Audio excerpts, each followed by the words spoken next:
जरा सोचो, एक रिटायर्ड सीक्रेट एजेंट एक खतरनाक माफिया गैंग से अकेला भिड़ जाए। आज मेरा गला बहुत खराब है, तो आज की कहानी मेरा दोस्त सुनाएगा। कहानी की शुरुआत होती है क्ले नाम के एक आदमी से, जो द बी हाइव नाम की एक खुफिया स्पेशल फोर्सेस यूनिट का मेंबर हुआ करता था। ये खुफिया ग्रुप अमेरिकन सरकार के लिए ऐसे खास केसेस पर काम करते थे जिनके बारे में आम डिपार्टमेंट्स को भी कोई खबर नहीं थी। खैर, जब क्ले ने बी हाइव ग्रुप छोड़ा तो वो असलियत में बी कीपर बनकर आम जिंदगी जीने लगा। उसने मिसिस पार्कर नाम की एक बूढ़ी औरत का गैरेज रेंट पर ले लिया और वहीं पर मधुमक्खियां पालकर शहद निकालने का काम शुरू किया। मिसिस पार्कर एक रिटायर्ड स्कूल टीचर थी जो अकेली रहा करती थी और अब वो एक चैरिटी ऑर्गेनाइजेशन के लिए काम करती थी जो जरूरतमंद महिलाओं और बच्चों की मदद करती थी। वो क्ले को अपना गैरेज रेंट पर देकर काफी ज्यादा खुश थी, क्योंकि क्ले काफी अच्छे दिल का इंसान था। एक दिन काम खत्म होने के बाद मिसिस पार्कर ने क्ले को रात को डिनर के लिए बुलाया। इसके बाद जब वो अपने लैपटॉप पर काम कर रही थी तो अचानक उसे एक वायरस नोटिफिकेशन आई, जिसके मुताबिक उसकी हार्ड ड्राइव में वायरस आ गया था। वहाँ पर एक फोन नंबर भी था जिस पर फोन करके वो अपना डाटा गायब होने से बचा सकती थी। अब मिसिस पार्कर ने बिना समय गवाए उस नंबर पर कॉल किया।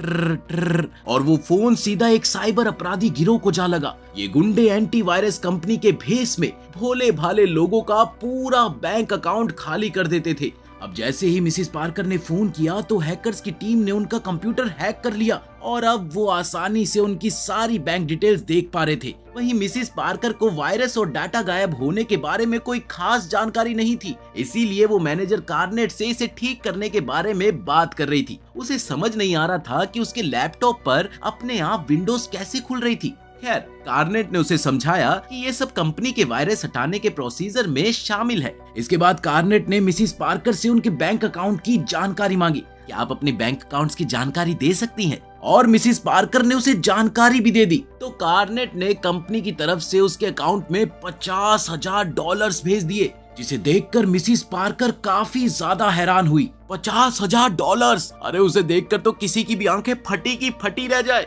लेकिन तभी कार्नेट ने उससे कहा कि उसने गलती से 500 की बजाय $50,000 भेज दिए हैं। अब उसने मिसिस पार्कर को बाकी के पैसे लौटाने के लिए कहा, तो उन्होंने बिना ज्यादा सोचे समझे अपना पासवर्ड डालकर बचे हुए पैसे कार्नेट को लौटा दिए। लेकिन ऐसा करते ही कुछ ही पलों में उनका पूरा बैंक अकाउंट खाली हो गया। आखिरकार कार्नेट और उनकी टीम का मिशन कामयाब रहा। 7 करोड़! इधर ये सब देखकर मिसिस पार्कर के पैरों तले की जमीन ही खिसक गई, क्योंकि ना सिर्फ उनकी बचत के पैसे गायब हो गए थे, बल्कि उनकी चैरिटी ऑर्गेनाइजेशन का भी सारा पैसा उड़ चुका था। उन्हें समझ नहीं आ रहा था कि अब उन्हें क्या करना चाहिए।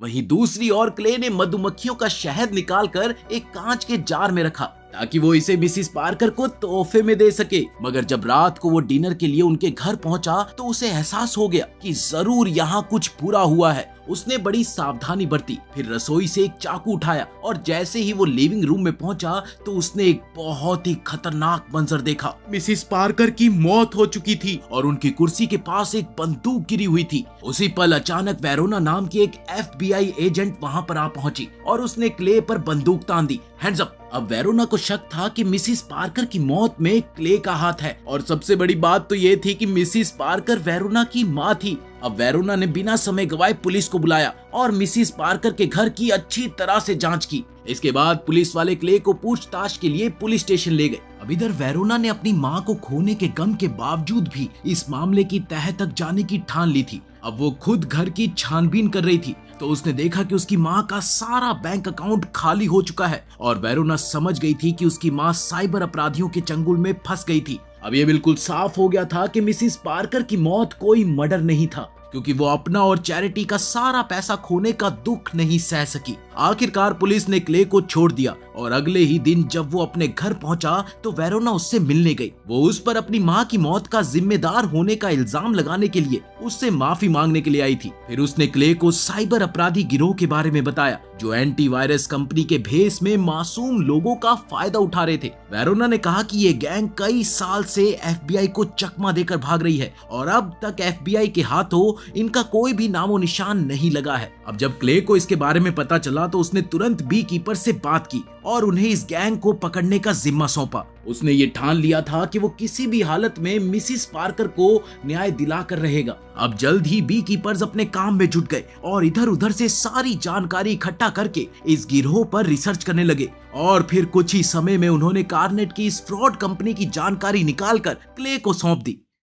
कुछ ही देर में हम देखते हैं कि क्ले गैसोलीन से भरे 2 कैन्स लेकर कार्नेट की कंपनी यूडीजी के हेडक्वार्टर्स पर जा पहुंचा था। उसने बड़ी आसानी से सिक्योरिटी गार्ड्स को अपने रास्ते से हटाया और सीधा कंट्रोल रूम में जा पहुंचा। वहां उसने कुछ लोगों से पूछताछ की और फिर एक आदमी को बुरी तरह पीटना शुरू कर दिया। थे मुक्के, थे मुक्के, थे मुक्के। आखिरकार उसने सबको चेतावनी दी कि आज के बाद उनमें से कोई भी मिसिस पार्कर की तरह किसी इंसान का पैसा नहीं लूटेगा। अगर उन्होंने ऐसा किया तो उनके लिए ये अच्छा नहीं होगा। अब इसके बाद उसने सबको कमरे से बाहर निकल जाने को कहा और खुद सभी कंप्यूटर्स पर गैसोलीन छिड़कने लगा। फिर उसी पल कार्नेट और उसके गुंडे क्ले पर हमला करने के लिए पहुंचे तो उसने बड़ी ही आसानी से सबको धूल चटा दी। इसके बाद उसने वहां एक बॉम्ब लगाया और कार्नेट से कहा कि अगर उसे अपनी जान प्यारी है तो यहाँ से बाहर निकल जाए। कुछ ही पलों में किसी फोन की घंटी बजी, ट्रन ट्रन, और अचानक वहां इतना जबरदस्त धमाका हुआ कि उनका पूरा ऑफिस कुछ ही पलों में राख हो गया।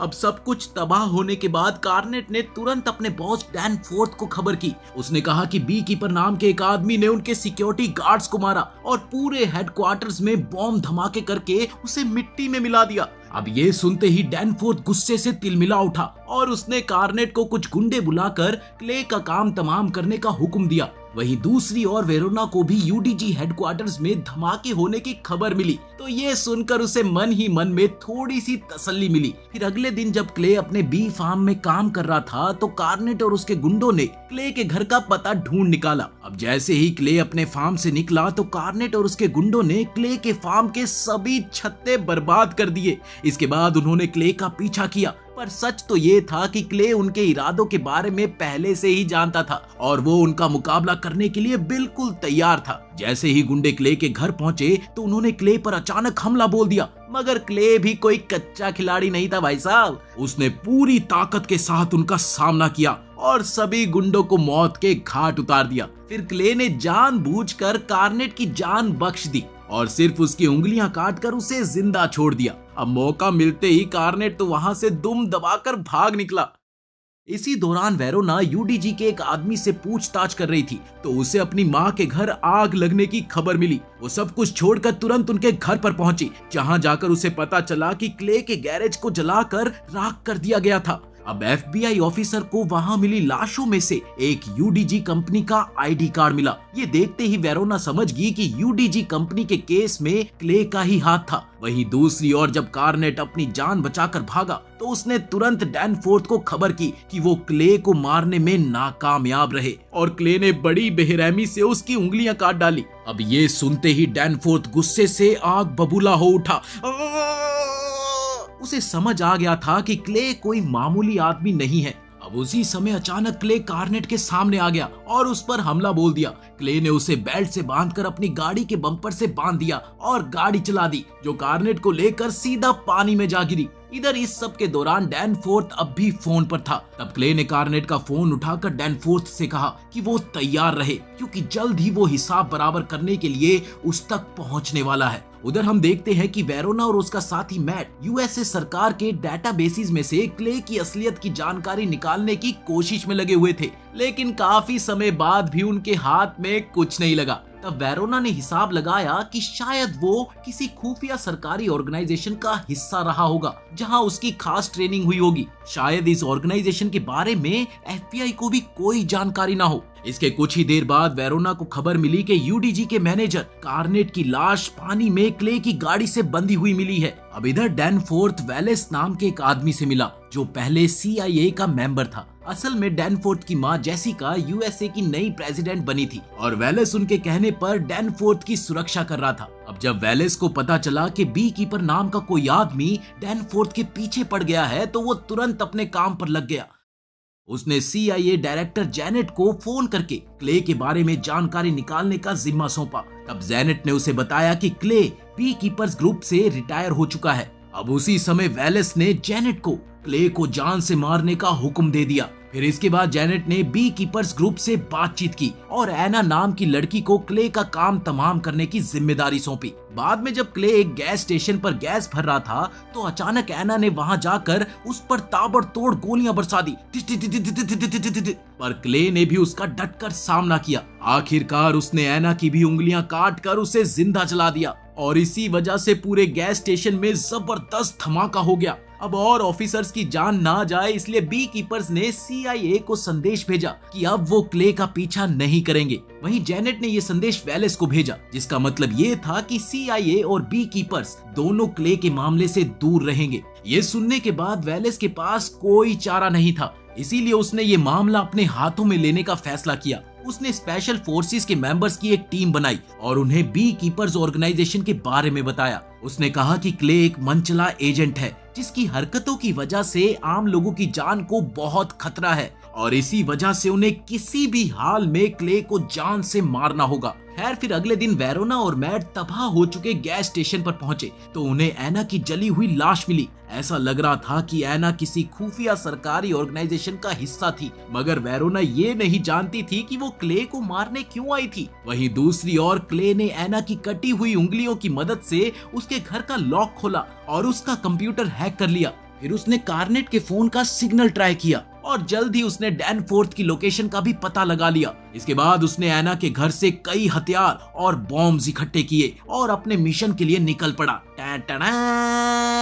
वहीं दूसरी ओर वेलेस की स्पेशल फोर्सेस की टीम क्ले को मार गिराने के इरादे से डैनफोर्थ की बिल्डिंग में पहुंच चुकी थी। बिल्डिंग के बाहर स्वाट टीम को तैनात किया गया था क्योंकि वो जानते थे कि क्ले बिल्डिंग में हमला करने जरूर आएगा। मगर वेलेस और उसकी स्पेशल फोर्स ने बिल्डिंग में काम कर रहे लोगों को अंदर ही रखा जैसे कुछ हुआ ही ना हो। इस बिल्डिंग में NSU कंपनी का काम चल रहा था जो UDG की तरह ही आम लोगों का पैसा चुराते थे। कुछ ही देर में क्ले बिल्डिंग के बाहर आ पहुंचा और बिना समय गवाए स्वॉट टीम पर हमला बोल दिया। वो इतना जबरदस्त फाइटर था कि स्वॉट टीम का कोई आदमी उसके सामने टिक ही नहीं सका। आखिरकार वो बिल्डिंग के अंदर घुस गया और बड़ी आसानी से वहां काम करने वाले लोगों में मिल गया। पर जल्द ही एक स्पेशल फोर्सेस मेंबर ने उसे पहचान लिया और उस पर हमला बोल दिया। जल्द ही सभी ऑफिसर्स ने क्ले को ढूंढकर उस पर गोलीबारी शुरू कर दी, पर क्ले ने अपनी स्किल्स की बदौलत एक एक करके सबको मौत के घाट उतार दिया। इसके बाद क्ले ने NSU के मैनेजर रिको पर इस कंपनी के मालिक की जानकारी देने का दबाव बनाया। बता कौन है मालिक? रिको काफी घबराया हुआ था और उसने कहा कि इस कंपनी का मालिक बहुत ताकतवर आदमी है जिसका कानून भी कुछ नहीं बिगाड़ सकता। लेकिन इस पर क्ले ने कहा कि कोई भी आदमी इतना ताकतवर नहीं है जो उसके सामने टिक सके। क्ले ने ये ऐलान किया कि वो आम लोगों के साथ ऐसे घिनौने अपराध करने वाले आदमियों को जिंदा नहीं छोड़ेगा।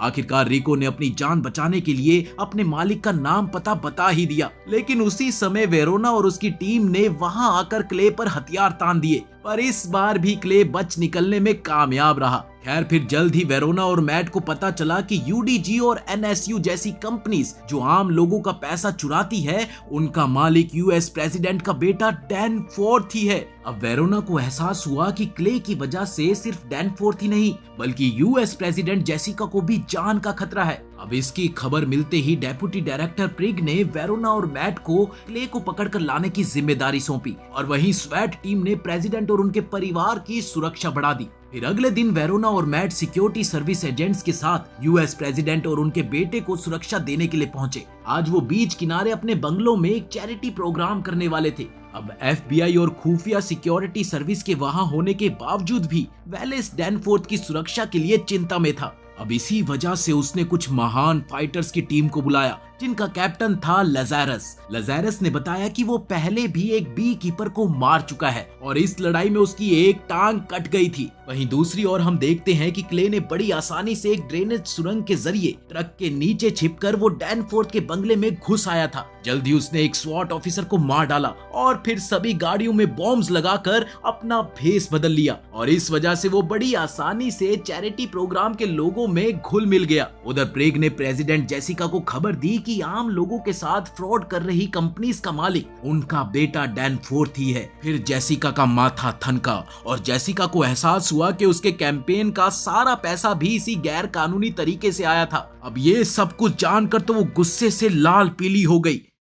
इसी दौरान वेरोना ने प्रोग्राम में क्ले को पहचान लिया और स्वॉट टीम को उसे पकड़ने का हुक्म दिया। अब जल्द ही स्वॉट टीम ने उसे बंदूक की नोक पर गिरफ्तार करने की कोशिश की तो क्ले हार मानकर अपने घुटनों पर बैठ गया। मगर सच तो ये था कि ये भी उसके प्लान का एक हिस्सा था, क्योंकि उसी समय उसने चुपके से खुफिया एजेंट्स के सभी ट्रक्स में धमाके कर दिए और अचानक सभी ऑफिसर्स पर हमला करके डैनफोर्थ की जान लेने के लिए निकल पड़ा। उधर ऑफिस में जब जेसिका को अपने बेटे की काली करतूतों की खबर मिली तो उसने डैनफोर्थ की सच्चाई क्ले और पूरी दुनिया के सामने लाने का फैसला किया ताकि उन मासूम लोगों को न्याय मिल सके। अब इधर क्ले बिल्डिंग में घुसकर सीक्रेट एजेंट्स और वेलेस के गुंडों को बेरहमी से पीट रहा था। कुछ ही समय में वो प्रेसिडेंट के हॉल में पहुंच गया जहां पर लज़ारस और उसकी भयंकर हाथापाई हुई, पर क्ले इसमें भी जीत गया और अब वो प्रेसिडेंट के कमरे की ओर बढ़ा। तभी अचानक वेलेस उसके सामने आ गया। वो उसे डैनफोर्थ को मारने से रोकना चाहता था, पर क्ले ने उसकी एक न सुनी बल्कि बदले में उसकी उंगलियां तोड़ डाली। भाई इसे दूसरों की उंगलियों से बड़ा प्यार है। खैर उधर प्रेसिडेंट के ऑफिस में डैनफोर्थ बेहद परेशान हो चुका था क्योंकि उसकी माँ पूरी दुनिया के सामने उसके काले धंधों का खुलासा करने वाली थी। अचानक डैनफोर्थ के सर पर भूत सवार हो गया और उसने एक बंदूक निकालकर प्रिक को गोली मार दी। ठिशक्या! फिर उसी समय क्ले ने कमरे के दरवाजे को बॉम्ब से उड़ा दिया और अंदर घुस आया। तभी वेरोना और बाकी FBI एजेंट्स भी उसके पीछे बंदूक लेकर आ पहुंचे। अब डैनफोर्थ बुरी तरह से घबरा गया था, इसीलिए उसने अपने फायदे के लिए अपनी माँ जेसिका को ही बंदी बना लिया। अपनी माँ को ही बंदी बना लिया, कैसा बेटा है यार ये। वेरोना ने क्ले से कहा कि वो जेसिका और डैनफोर्थ को नुकसान पहुंचाने की गलती ना करे। अब इधर डैनफोर्थ अपनी जान बचाने के चक्कर में अपनी माँ की जान लेने को तैयार हो गया था। अब इस मुश्किल घड़ी में क्ले ने वेरोना से पूछा कि तुम्हारे लिए कानून ज्यादा जरूरी है या निर्दोष लोगों को न्याय मिलना। फिर उसने बिना समय गवाए डैनफोर्थ को गोली मारकर जेसिका की जान बचाई और खुद एक खिड़की तोड़कर वहां से फरार हो गया। इस खिड़की से वेरोना गोली चलाकर क्ले का काम तमाम कर सकती थी, पर उसने खुद को रोक लिया। सच तो ये था कि उसने कानून से ऊपर अपनी माँ और बाकी मासूमों के न्याय को रखा। आखिरकार क्ले का मिशन अब पूरा हो चुका था, इसलिए उसने स्कूबा गियर पहना जो उसने पहले ही बीच पर छिपा दिया था और फिर समंदर में कूदकर वहां से फरार हो गया। इसके साथ ही कहानी यहीं पर खत्म होती है। तो मेरे दोस्त की आवाज कैसी लगी कमेंट्स में जरूर बताना। मिलते हैं अगली वीडियो में।